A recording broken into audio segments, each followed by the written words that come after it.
You know, Mm, when you look at yourself in the mirror, I think it's a very interesting and important thing to do.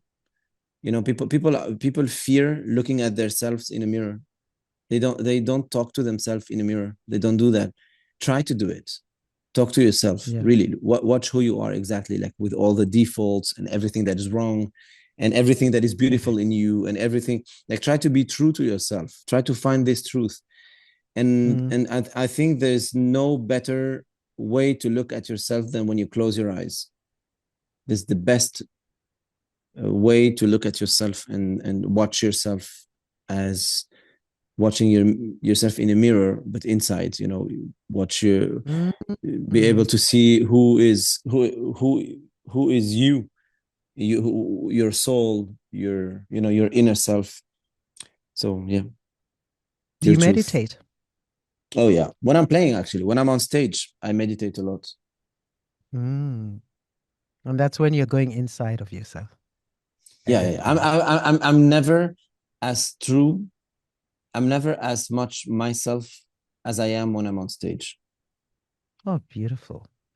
Yeah. You perform in sold out arenas and you play with legends. You've received so much recognition. What achievement has meant the least to you, despite, all of us being excited about it? I'm not sure I understood. What do you mean? What I mean is, out of all the achievements that you get, the playing out to thousands of people, receiving awards, or maybe collaborating and performing with some of these great other musicians and getting these awards. Out of those great things, which one is least out of those? I don't know. It's probably not an easy way to answer, because all of them are important. But I'm trying to get as to, is it the You mean audience you mean the get most to? important of it? The most important of it would be for me what I'm doing right now, which is Mm, communicating with someone like you. mm-hmm. We didn't know each other. It's the first time we're talking. Right? It's our first conversation ever. Yeah. You come from a place I've never been to. Uh, we both are passionate by music, I guess, Yep.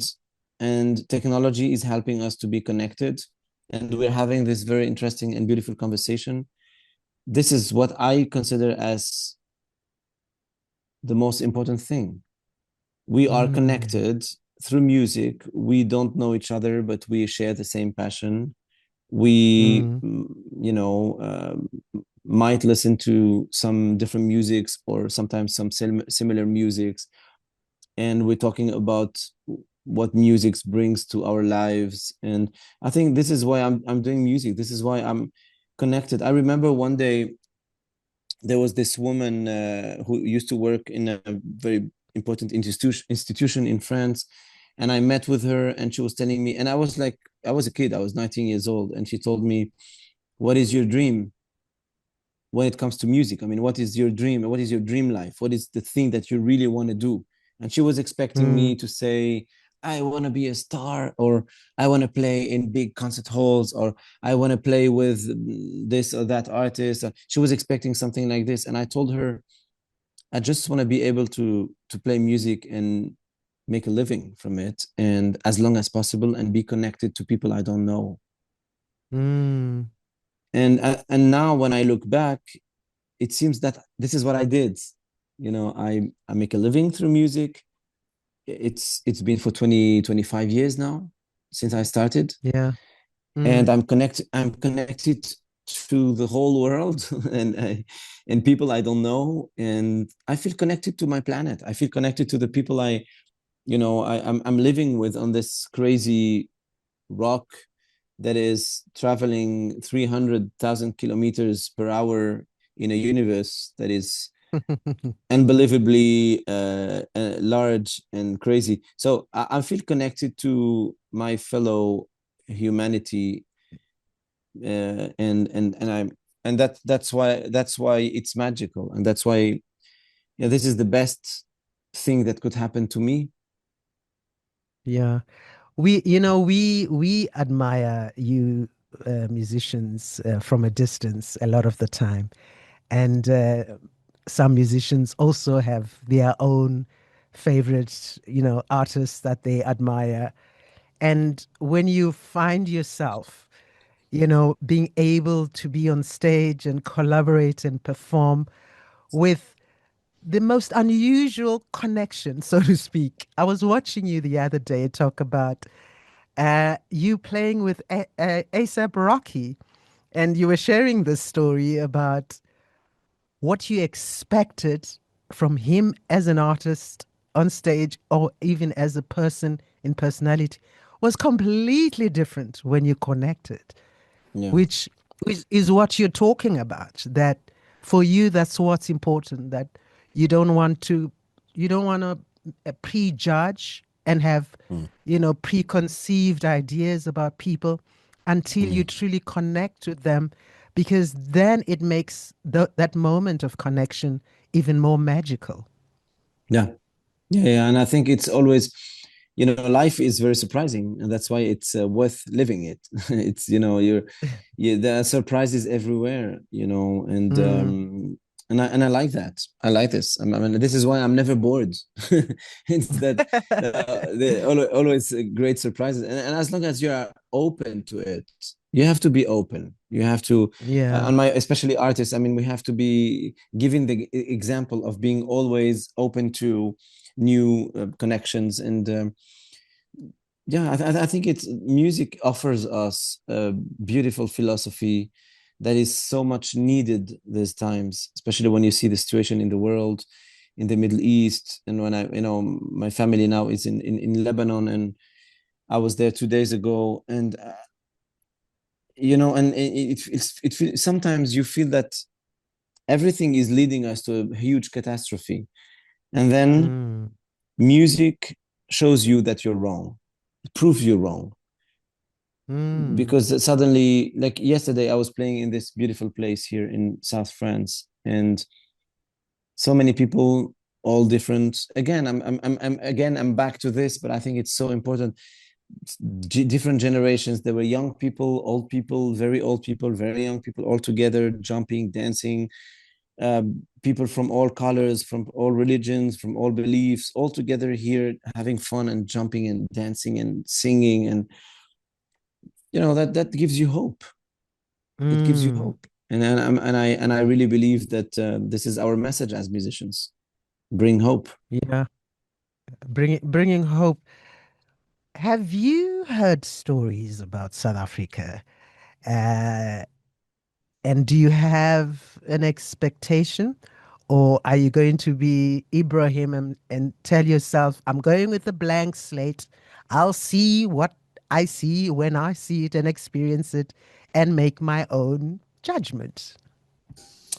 I mean, it definitely is going to be like this, but still, it doesn't mean that I don't expect. I mean, of course, I mean, for me, South Africa as a musician, it's of course you Masekela, it's Miriam Makeba, and Mm, many like people like who really changed the course of what music is in the music world for everybody in the world. So, but I don't put, I try avoid putting this pressure on my shoulders, and just go and just show the audience. I mean, who might not know my music, or maybe might know some of it, mm, everything that we could share together, everything that we can share, and again, I'm back to this, but I mean, it's my philosophy. As long as I'm connected to people during the show and after the show, mm, whatever happens, if we are connected, for me, it will be a blessing. I will consider this as being such a chance, to be able to travel. It's going to be the first time I actually play in South Africa. which is crazy which because is which is I've been playing lovely. I've been playing for 25 years. I've been touring all over the world, and this is the very Yeah. first time I'm gonna play in South Africa. So I'm really very excited about this. Very excited. Are you bringing your regular band or what? Because you play with orchestras, you play with small bands, you play rock and funk and hip hop and Yeah. classical music and jazz and what I don't know what Ibrahim is going to, or do you want to keep it as a surprise? it's a surprise, but at the same time, I mean, I would like people to listen to some of the music before I start playing. Of So, course. so the Trumpets of Michel-Ange is the project I'm gonna travel with, and Okay. I think it's my last two albums. It's called Trumpets of Michel-Ange Volume Two and the first one, Volume One. This is the Yeah. project I'm traveling with, but I might play some other stuff too, like old stuff too. But yeah, this is the music I'm traveling with. So it's a crazy band. Honestly, it's the craziest band I've ever put together. We have so much fun on stage. It's so Mm. nice to travel and play with those people. So I'm glad I'm bringing this one to South Africa. No, we're actually looking forward to watching you perform at the Standard Bank Joyo Jazz. And trust me, Thank you so much. I'll be playing your music on the show. And those who haven't heard Ibrahim, they are gonna know you and look forward to your performances. I've got a few quick Thank you. questions. You can answer me Yeah. with one word or a small answer. Okay. Okay. What makes you laugh uncontrollably? My kids. Ah. I have three kids, and I have so much fun with them, especially the last one, the young one. She's 3 years old, and Mm. she's the most funny, hilarious person on earth. What failure are you secretly grateful for? Because sometimes failure Yeah. is not really failure. It's a lesson, more than Yeah. anything. So You know, is there a I'm working on a book. It's going to be my second book. My first book was released in 2021. It's about improvisation. My second book is Mhm. about my successes and my failures, and I'm putting together Mm, 20 of them. And a big part of this book is about talking about my failures. And I think it's a blessing to fail sometimes, because this is how you build your personality. This is how you build your path, is also by, you know, going into some struggles sometimes. So yeah. definitely, it's not like one specific failure. Not just one failure. It's all the failures, and there are many of them in my life. So, and I'm grateful for all the people who told me the truth. That's the most important Mm, thing. It's not yes. it's not being it's not the fact of failing that is interesting. It's once you are not succeeding in what you were expecting, in what you are doing, the most important is that to be surrounded by honest people, and people who are able to tell you the truth and tell you, hey, Ibrahim, there's this and Mm, this and this. You should take care of this. mm, You should watch this. And thank thankfully I have around me very honest people who tell me every time, they tell me the truth. So yeah. that is very humbling also, because sometimes, especially when you play like in big arenas and big festival, you have like Mm, 80,000 people jumping on your music. You can really at some point believe that you worth more than what you are, and it's important mm. that people come and say, hey, calm down, calm down, keep it low, you know. Abraham, what does love sound like? Um, I should say music, because this is my way of expressing my love. Mm. Okay, if music disappeared tomorrow, not that it's likely, what would give you life meaning? What would just still give you, your life Dancing, meaning if there was maybe, no music? maybe dancing. But is it possible to Mm. dance with no music? In the music Yeah, in your head. Yeah, maybe. Rhythms. I think rhythms are the secrets. You know, Mm. yeah, the rhythm, because this is music. Like,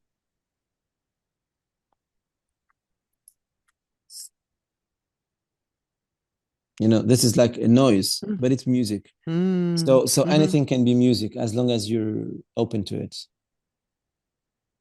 What does your wife, or maybe even your closest friends, understand about you that audiences never will?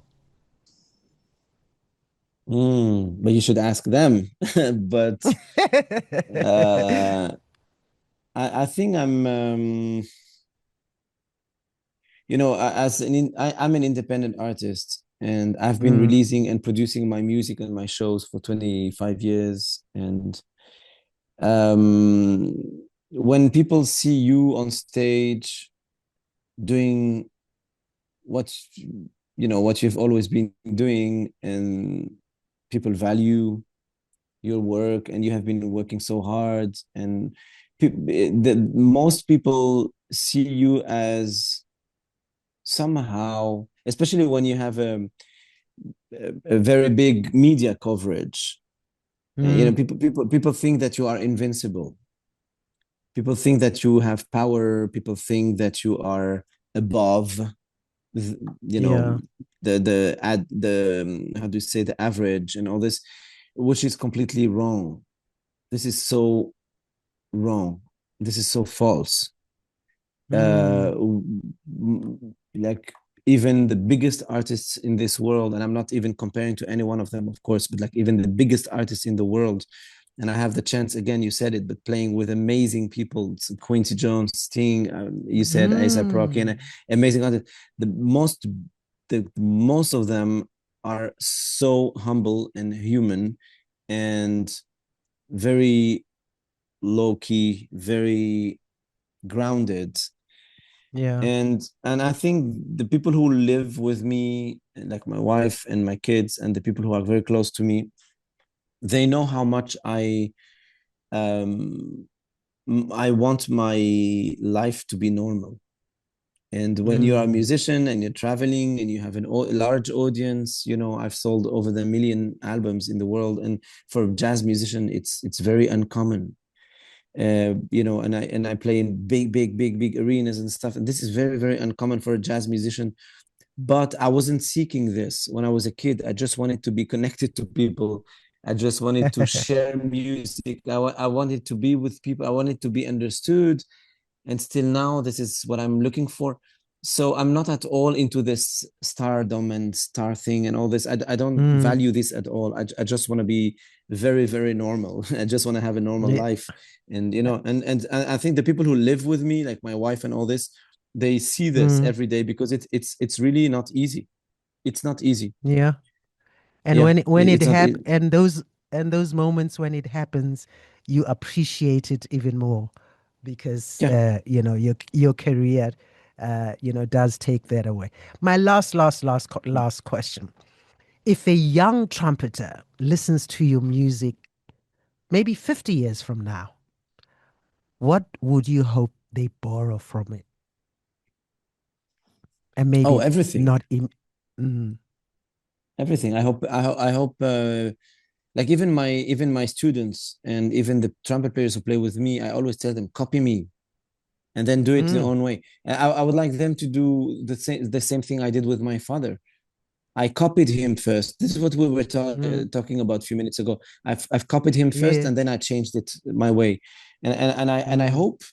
hope in few years, maybe, I don't know, 50 years, as you said, but I hope my music will still exist, somehow, for people, and that they will value it and listen to it, and I hope they will copy it first and then use it and change it their own way. Mm. Yeah. Listen, Ibrahim Maalouf, thank you so much. It's been very interesting, fascinating talking to you, and Thank you so really much. just listening to how you see the world, how you see your music, how you see yourself, Thanks for and having me. Thank you so much. how you want us all to live in a better place. Thank you for that. I look forward to meeting you when you come here to South Africa. to Thank you perform so at the much. Standard Bank Jayo Jazz. Thank you so much. Thanks for having me. Thank you so much, and see you very soon. Come for the jazz and stay for the good times. On Jazz and Beyond with Nothemba Madumo. On 702 and Cape Talk.